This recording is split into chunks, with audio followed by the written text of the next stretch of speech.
आज का जो हमारा जो टॉपिक है वो होगा पेंक्रियाज एंड इट्स सीक्रेशन।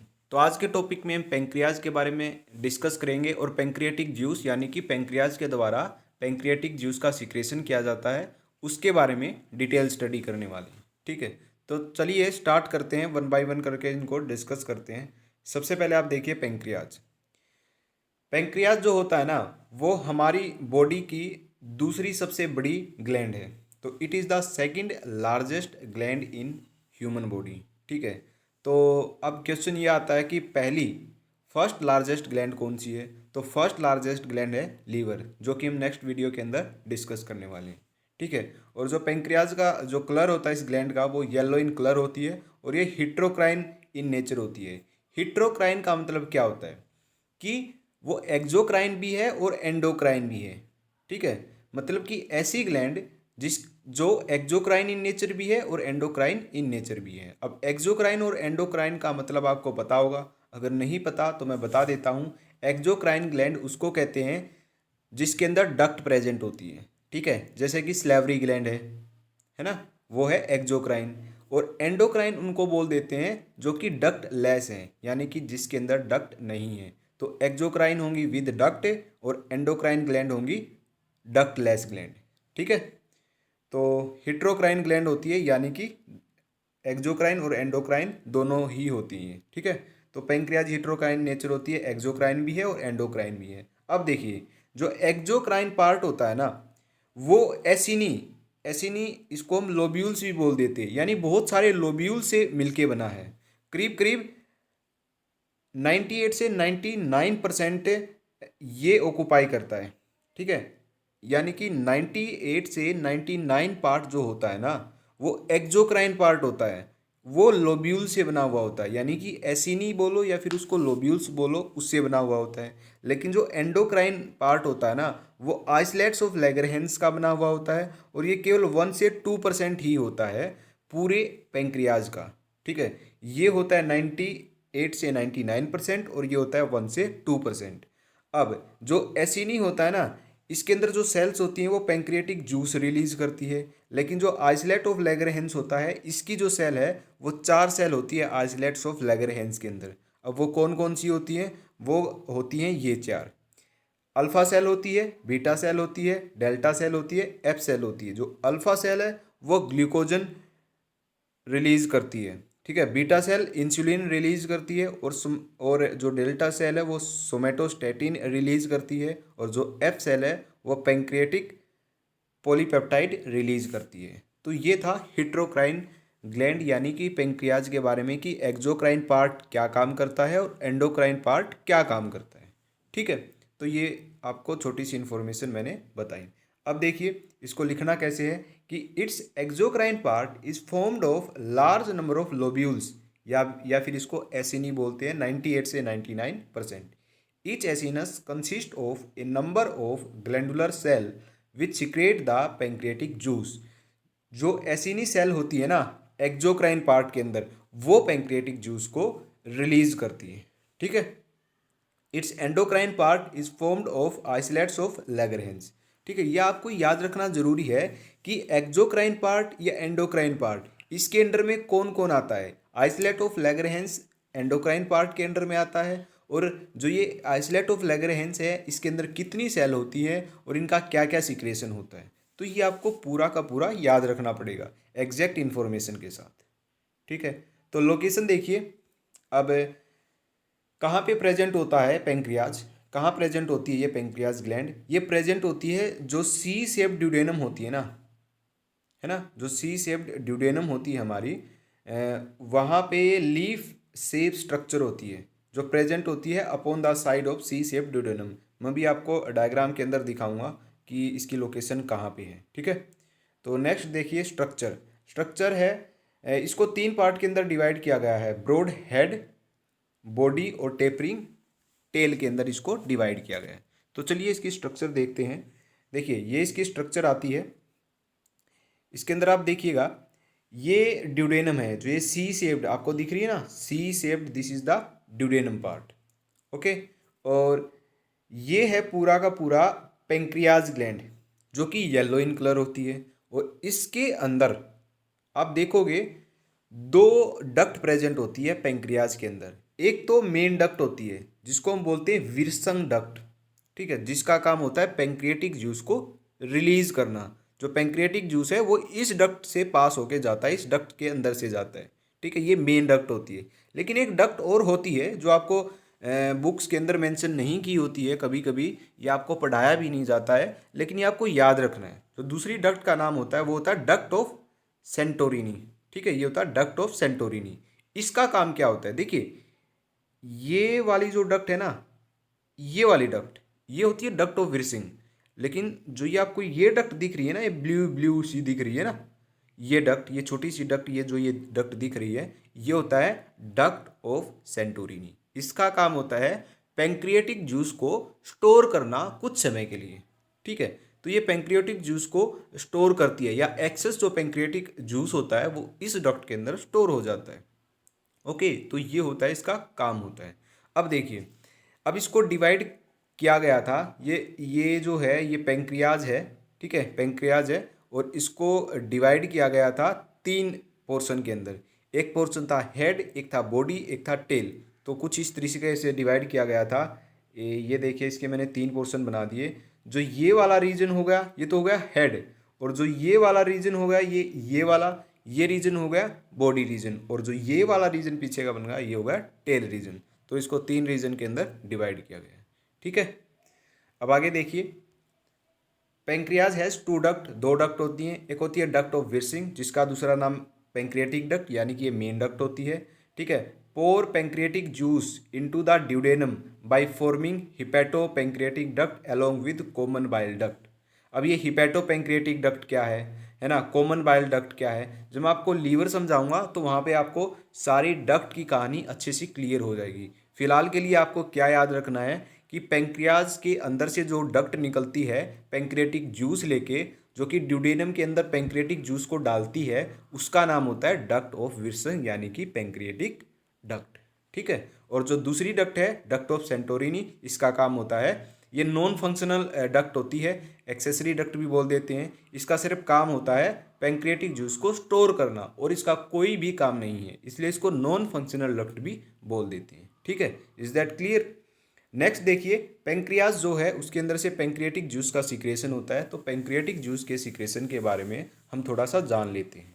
देखिए, पेंक्रियाटिक जूस जो होता है उसका जो नॉर्मल वॉल्यूम है वो एक दिन में कितना सीक्रेट होता है, वो होता है 1200 से 1500 ml पर डे। अब इसका पीएच कितना होता है, पीएच होता है 8.2 से 8.4, 8.2 से 8.4, मतलब कि बेसिक यानी कि अल्कलाइन इन नेचर हो गया ये। अब कंपोजिशन क्या है, पेंक्रियाटिक जूस के अंदर क्या क्या प्रेजेंट होता है, वाटर प्रेजेंट होता है, दूसरा पेंक्रियाटिक साल्ट प्रेजेंट होते हैं जो कि एक बफर का काम करते हैं, ठीक है। अब तीसरा है पेंक्रियाटिक एंजाइम्स प्रेजेंट होती हैं। तो तीन चीज़ें पेंक्रियाटिक जूस के अंदर प्रेजेंट होती है। First one is water, second is pancreatic salt जो कि एक बफर की तरह काम करता है, और third one is pancreatic enzymes. अब कितने पेंक्रियाटिक एंजाइम्स होते हैं उनके बारे में हम देखते हैं। देखिए, तो पेंक्रियाटिक एंजाइम देखिए, ये पेंक्रियाटिक एंजाइम होते हैं ट्रिप्सिनोजन, काइमोट्रिप्सिनोजन, प्रोकार्बोक्सीपेप्टिडेज, पेंक्रियाटिक अमाइलेज, इसको दूसरा नाम है अमाइलोप्सिन। ये आपको याद रखना है कि दो दो नाम भी है ना जिस जिसके, वो आपको याद रखने हैं। कहीं पे आपको अमाइलोप्सिन लिखा मिलेगा, कहीं कहीं पे आपको पेंक्रियाटिक अमाइलेज लिखा मिलेगा। तो आपको पता होना चाहिए जो अमाइलोप्सिन है वो है पेंक्रियाटिक अमाइलेज, ओके। फिर है पेंक्रियाटिक लाइपेज, यानी कि स्टेप्सिन भी बोल देते हैं इसको, और फिर होता है न्यूक्लिएज, ठीक है। अब आप यहाँ पे काम देखिए क्या है, ये जो ट्रिप्सिनोजन, काइमोट्रिप्सिनोजन और प्रोकार्बोक्सीपेप्टिडेज है, इन तीनों का काम होता है प्रोटीन का ब्रेकडाउन। ये तीनों एंजाइम प्रोटीन को तोड़ते हैं, इसलिए तीनों एंजाइम को क्या कहा गया, प्रोटियोलाइटिक एंजाइम। प्रोटियोलाइटिक एंजाइम का मतलब मैंने आपको पहले भी बताया था, इसका मतलब होता है जो प्रोटीन को ब्रेक डाउन करते हैं, ठीक है, वो एंजाइम जो प्रोटीन को ब्रेक करेंगे, तो वो होते हैं प्रोटियोलाइटिक एंजाइम। तो ये जो तीनों के तीनों एंजाइम हैं ये होंगे प्रोटियोलाइटिक एंजाइम, ठीक है। अब जो नेक्स्ट एंजाइम है पेंक्रियाटिक अमाइलेज, या फिर इसको अमाइलोप्सिन बोल देते हैं, ये पॉलीसेक्राइड को ब्रेक करता है, ठीक है, डाइसाइक्राइड के अंदर। फिर होता है पेंक्रियाटिक लाइपेज, यानी कि लिपिड को ब्रेक डाउन करता है, इसको हम स्टेप्सिन भी बोल देते हैं। अब देखिए, जहाँ पे आपको पैंक्रियाटिक लाइपेज लिखा मिलेगा वहाँ पे तो आप समझ जाओगे कि ये लिपिड को ब्रेक करता है, लेकिन जहाँ पे स्टेप्सिन लिखा मिलेगा वहाँ पे आपको समझ में नहीं आएगा कि ये ब्रेक किसको करता है, प्रोटीन को करता है, लिपिड को करता है, किसको ब्रेक करता है। तो आपको ये याद रखना जरूरी है। अगर आपको ये याद होगा कि स्टेप्सिन का दूसरा नाम पैंक्रियाटिक लाइपेज है तो आप तुरंत ही क्वेश्चन के अंदर पकड़ लोगे कि लाइपेज मतलब कि लिपिड को ब्रेक करने वाला, ठीक है। तो इसलिए आपको ये याद रखना जरूरी होगा। नेक्स्ट है न्यूक्लियेज, यानी कि जो न्यूक्लिक एसिड को ब्रेक डाउन करता है वो न्यूक्लियेज होते हैं, ठीक है। तो ये थे पैंक्रियाटिक एंजाइम। तो अभी हम ना 3 क्वेश्चन देख लेते हैं। तो देखिए, बहुत ही इम्पोर्टेंट एमसीक्यू हैं, तो समझेंगे आप। सबसे पहला अमाइलोप्सिन एक्ट्स अपॉन, अभी मैंने थोड़ी देर पहले बताया अमाइलोप्सिन जो होता है वो पैंक्रियाटिक जूस के अंदर अंदर जो एंजाइम होता है वो होता है, ठीक है, अमाइलोप्सिन। ओके, देखिए ये बताया था। 4th नंबर पे मैंने बताया था कि अमाइलोप्सिन ये रहा, ये पैंक्रियाटिक एंजाइम होता है, ये आपको याद आना चाहिए। जैसे ही आप अमाइलोप्सिन लिखा मिले वैसे ही आपके दिमाग में आना चाहिए कि this is pancreatic enzyme. Okay, और मतलब कि अमाइलेज यानी कि पॉलीसेकेराइड का ब्रेक डाउन करता है, ठीक है। अब देखिए क्या कहता है कि अमाइलोप्सिन एक्ट्स अपॉन, पहला ऑप्शन है polysaccharide in any medium, polysaccharide in acidic medium, polysaccharide in alkaline medium, यानी कि पॉलीसेकेराइड को ये ब्रेक करेगा। पैंक्रियाटिक है तो आपको पता है कि पॉलीसेकेराइड को क्या करेगा, ब्रेक करेगा। अब किस मीडियम के अंदर करेगा, क्या किसी भी मीडियम के अंदर करेगा, यानी कि एसिडिक है, बेसिक है, न्यूट्रियल है, कि सब मीडियम के अंदर करेगा, क्या ये ऑप्शन ठीक है। क्या एसिडिक मीडियम के अंदर करेगा, क्या एल्कलाइन मीडियम के अंदर करेगा, ये आपको कैसे फाइंड आउट करना है। अब आपको देखिए, जैसे ही आपने क्वेश्चन को रीड किया कि अमाइलोप्सिन एक्ट्स अपॉन, पहला जो आपके माइंड में पॉइंट आया वो आया कि अमाइलोप्सिन एक पैंक्रियाटिक एंजाइम है। अब पैंक्रियाटिक एंजाइम है तो क्या है, ये एंजाइम तब काम करेगा जब इसको एक प्रॉपर एनवायरनमेंट मिलेगा। वो जो प्रॉपर एनवायरनमेंट है वो पैंक्रियाटिक एंजाइम है, तो ये पैंक्रियाज के अंदर से रिलीज होता है, तो पैंक्रियाज के अंदर से पैंक्रियाटिक जूस भी रिलीज होता है। यानी कि जब पैंक्रियाज रिलीज के कांटेक्ट में ये आएगा, पैंक्रियाटिक जूस के कांटेक्ट में आएगा, तब ये एक प्रॉपर एनवायरनमेंट इसको मिल जाएगा, ठीक है। जितने भी एंजाइम स्टमक के अंदर होते हैं उनके लिए जो प्रॉपर एनवायरनमेंट होता है वो होता है HCl, ठीक है। और जो पैंक्रियाटिक एंजाइम है उनके लिए एक प्रॉपर जो एनवायरनमेंट है वो होता है पैंक्रियाटिक जूस, ठीक है। तो जो पैंक्रियाटिक जूस है उसका पीएच कितना होता है, वो एसिडिक होता है, बेसिक होता है, कैसा होता है, वो होता है बेसिक, यानी कि एल्कलाइन मीडियम का, ठीक है। तो वो किसी भी मीडियम में काम नहीं करेगा, तो ये ऑप्शन होगा गलत। एसिडिक मीडियम में काम करेगा, नहीं करेगा, क्योंकि पैंक्रियाटिक जो जूस है वो क्या होता है, एल्कलाइन यानी कि बेसिक इन नेचर होता है, तो ये भी ऑप्शन गलत हो गया। और ऑल ऑफ दी तो गलत ही है, तो ये ऑप्शन हो गया correct, this is the correct option, right. I hope आपको ये समझ में आया होगा। नेक्स्ट क्वेश्चन देखिए, proteolytic enzyme present in the pancreatic juice. थोड़ी देर पहले मैंने बताया था कि 3 प्रोटियोलाइटिक एंजाइम है जो कि पैंक्रियाटिक जूस के अंदर प्रेजेंट होते हैं। अब देखिए पेप्सिन, पेप्सिन है वो कहाँ प्रेजेंट होता है, पेप्सिन एक प्रोटियोलाइटिक एंजाइम है, लेकिन ये प्रेजेंट होता है कहाँ, गैस्ट्रिक ग्लैंड के अंदर प्रेजेंट होता है, ठीक है। और जो स्लेवरी अमाइलेज है वो सलाइवा से सीक्रेट होता है, ठीक है। और जो काइमोट्रिप्सिन है वो सीक्रेट होता है पैंक्रियाज से, पैंक्रियाटिक जूस के अंदर पाया जाता है। तो ठीक है, हमको क्या पता है, हमको C option is the correct answer. क्यों, क्योंकि ये प्रोटियोलाइटिक एंजाइम भी है और क्या है, पैंक्रियाटिक जूस से भी रिलीज होता है, ठीक है। इसलिए C option is the correct option. Okay, next देखिए, नेक्स्ट क्वेश्चन बहुत ही इंपॉर्टेंट क्वेश्चन है। Proteolytic enzyme present in the pancreatic juice are, इसने ना इंफॉर्मेशन दी है सबसे पहले क्वेश्चन के अंदर। पैंक्रियाटिक जूस के अंदर जो प्रोटियोलाइटिक एंजाइम है वो प्रेजेंट कौन कौन से, सबसे पहले इंफॉर्मेशन दी पेप्सिन, फिर इसने बताया इलास्टेज, फिर स्लेवरी अमाइलेज, फिर बताया काइमोट्रिप्सिन, और फिर इसने ये ऑप्शन दिए। इसने ऑप्शन क्या दिया, सबसे पहला ऑप्शन दिया कि 1 2 3, यानी कि जो ये 1 है और ये जो 2 है, ये जो ये 3 है, ये करेक्ट है। यानी कि पैंक्रियाटिक जूस के अंदर ये तीनों के तीनों प्रेजेंट होते हैं, ये कहने का मतलब है इसका ऑप्शन के अंदर। और फिर वह फर्स्ट सेकंड, यानी कि जो ये फर्स्ट है और जो ये सेकंड है ये प्रेजेंट होते हैं। और जो सेकंड या फोर्थ है या वन और थर्ड है। अब देखिए, अब आपको मैं एक कहानी बताता हूँ छोटी सी। पहले तो आप इंफॉर्मेशन देखिए क्या दे रहा है ये, पेप्सिन, इलास्टेज, सिलेब्रियम माइलेज और काइमोट्रिप्सिन। पेप्सिन का आपको पता है कि वो स्टमक के अंदर प्रेजेंट होता है, ठीक है, ये आपको पता है स्टमक के अंदर प्रेजेंट होता है। तो ये ऑप्शन जहाँ पे भी आपको 1 नंबर दिखेगा वो तो होगा नहीं कभी भी, ठीक है। अब सेकंड है इलास्टेज। इस एंजाइम के बारे में हमने अभी तक पढ़ा ही नहीं, ठीक है, और ना ही मैंने अभी तक आपको बताया, और ये ऑप्शन में आया हुआ है एग्जाम के अंदर, ठीक है। और थर्ड है स्लेवरी अमाइलेज। स्लेवरी अमाइलेज मैंने आपको बताया था कि सलाइवा के अंदर प्रेजेंट होता है, ठीक है। तो ये भी ऑप्शन गलत होगा अगर ये ऑप्शन के अंदर दिया हुआ है। तो नंबर 3 वाला भी क्या है, गलत है। नंबर 4 वाला काइमोट्रिप्सिन ये सही है। और आपको नंबर 2 तो पता नहीं, और नंबर 4 क्या है, सही है। अब ऐसे क्वेश्चन में ना एलिमिनेटिंग मेथड यूज करते हैं, ठीक है, क्योंकि हमको एग्जैक्ट इन्फॉर्मेशन इसमें नहीं पता है, क्योंकि इलास्टेज एंजाइम कहाँ प्रेजेंट होता है नहीं पता है। तो देखिएगा, जहाँ भी 1 और 3 है ना, उन ऑप्शन को करेंगे हम एलिमिनेट। देखिए यहाँ पे 1 भी है और 3 भी है, तो ये ऑप्शन हो गया एलिमिनेट, ठीक है। अब 1 है और 2 है, अब 2 का तो हमें पता नहीं, लेकिन 1 तो है ही नहीं ना पेंक्रियाटिक जूस के अंदर, तो ये ऑप्शन भी हो गया एलिमिनेट। अब बात करते हैं सेकंड की और फोर्थ की। अब सेकंड ऑप्शन का तो पता नहीं, लेकिन फोर्थ तो है, ठीक है। तो अभी के लिए थर्ड ऑप्शन को हम छोड़ देते हैं, फोर्थ ऑप्शन पे आते हैं। 1 और 3, 1 ये रहा और 3 ये रहा, ये दोनों ही एंजाइम क्या हैं, प्रेजेंट नहीं होते पेंक्रियाटिक जूस के अंदर, तो ये भी ऑप्शन क्या हो गया, गलत। तो जो ऑप्शन बचा हमारा सी, वो हमारा राइट आंसर हो गया, यानी कि सेकंड और जो फोर्थ आंसर है वो हो गया हमारा करेक्ट।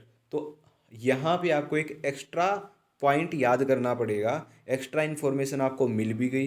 क्या मिल गई, ये आपको पता था कि काइमोट्रिप्सिन पेंक्रियाटिक जूस के अंदर होता है जो कि प्रोटियोलाइटिक एंजाइम होता है, लेकिन आपको ये नहीं पता था इलास्टेज जो है वो भी एक प्रोटियोलाइटिक एंजाइम है और वो भी पेंक्रियाटिक जूस के अंदर प्रेजेंट होता है, क्योंकि एक स्पेशल एंजाइम होता है और ये कहीं भी बुक्स के अंदर मेंशन नहीं किया हुआ है।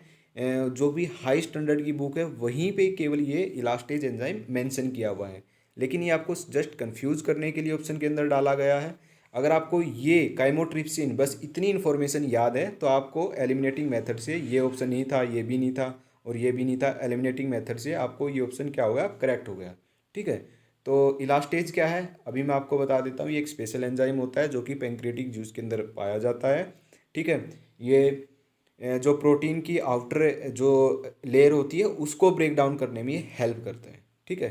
तो जो इस तरह के क्वेश्चन होते हैं वो आपको इन्फॉर्मेशन जो पता होती है उससे, और फिर जो इन्फॉर्मेशन आपको नहीं पता है, ऐसे एलिमिनेटिंग मेथड करके एक एक ऑप्शन को लेते हैं और एलिमिनेट करते जाते हैं, तो हमारा एक ऑप्शन सही मिल जाता है। तो ये कुछ स्पेशल क्वेश्चन था आपके लिए। तो आज के लिए हमारा हो गया, पेंक्रियाटिक जूस और पेंक्रियाज के बारे में हमने डिस्कस कर लिया। नेक्स्ट वीडियो के अंदर अंदर हम डिस्कस करेंगे लीवर के बारे में, ठीक है। कंप्लीट डिस्कस करने वाले हैं, लीवर के अंदर जो भी चीज़ आएगी वो हम सब डिस्कस करेंगे, ठीक है। तो आज की वीडियो में बस इतना ही, और मिलते हैं नेक्स्ट वीडियो के अंदर। अगर आपको इसके नोट्स चाहिए जो भी मैंने पढ़ाया, आपको डिस्क्रिप्शन के अंदर जाना है, वहाँ पे आपको एक लिंक दिया मिलेगा, उस पर आप क्लिक कीजिए, फ्री ऑफ कॉस्ट है, आपको नोट्स मिल जाएंगे, ठीक है। हर एक वीडियो के डिस्क्रिप्शन के अंदर जाइए आप, हर वीडियो के डिस्क्रिप्शन के अंदर वहाँ पे आपको नोट्स लिंक मिलेगा, और लिंक पे आप क्लिक करोगे तो आपको नोट्स मिल जाएंगे, ठीक है। तो आज की वीडियो में इतना ही, तो मिलते हैं हम नेक्स्ट वीडियो के अंदर।